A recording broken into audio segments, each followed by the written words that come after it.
നല്ലൊരു healthy food കഴിക്കാമെന്ന് വിചാരിച്ചു. നിങ്ങൾക്ക് എല്ലാവർക്കും ഇഷ്ടപ്പെടും. കാരണം ബ്രോക്കോളിയുടെ ഒരു റെസിപ്പിയാണ്. നെയ്യ് നല്ലപോലെ ചൂടാക്കി ചെറിയ ഉള്ളി ചെറുതായിട്ട് അരിഞ്ഞ് മൂപ്പിച്ചെടുക്കുക. അതിലേക്ക് വറ്റൽ മുളകും കറുകപ്പട്ടയുടെ ഉണങ്ങിയ ഇലയുടെ നുറുക്കി ചേർക്കുക. അതായത് വറ്റൽമുളക് നല്ലപോലെ ഞാൻ കുനുകുന അരിഞ്ഞിട്ടുണ്ട്.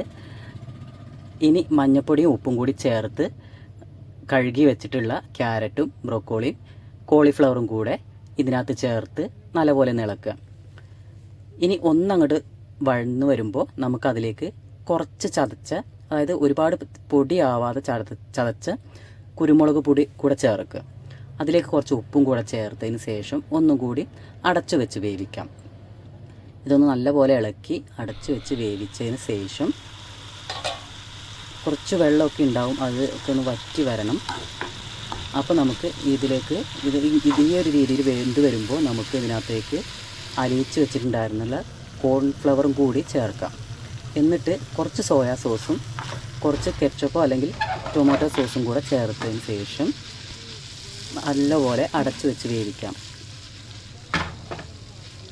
ഇങ്ങനെ അടച്ചു വെച്ച് വേവിച്ചതിന് ശേഷമാണ് നടുവിൽ ഇത്തിരി സ്പേസ് ഉണ്ടാക്കിയിട്ട് ഒരു മുട്ട ഉണ്ടെങ്കിൽ ഒഴിച്ച് പൊരിച്ചെടുക്കാം.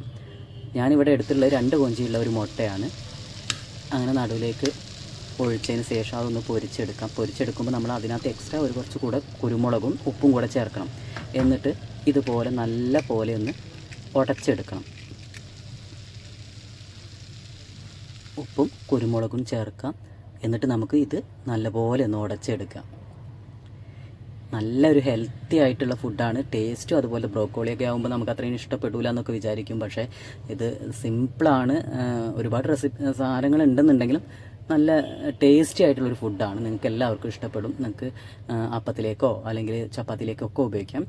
ഇനി നല്ലപോലെ ഒന്ന് വെന്തതിന് ശേഷം ആ മുട്ടയുടെ ആ വെള്ളവും ഒക്കെ ഒന്ന് വരുമ്പോഴത്തേക്ക് ഇതിനകത്തേക്ക് കുറച്ച് മല്ലിയില, പൊടിയായി അരിഞ്ഞിട്ടുള്ള മല്ലിയിലയും കൂടെ ചേർത്ത് ഒന്ന് ആവിയിൽ വെക്കുക. അങ്ങനെ കഴിക്കാൻ സമയത്തേക്ക് നമ്മൾ ഇതുപോലെ മല്ലിയില പൊടി അരിഞ്ഞിട്ട് ചേർക്കുക. കഴിക്കുമ്പോൾ നമ്മൾ നാരങ്ങ നീരും കൂടി ചേർത്ത്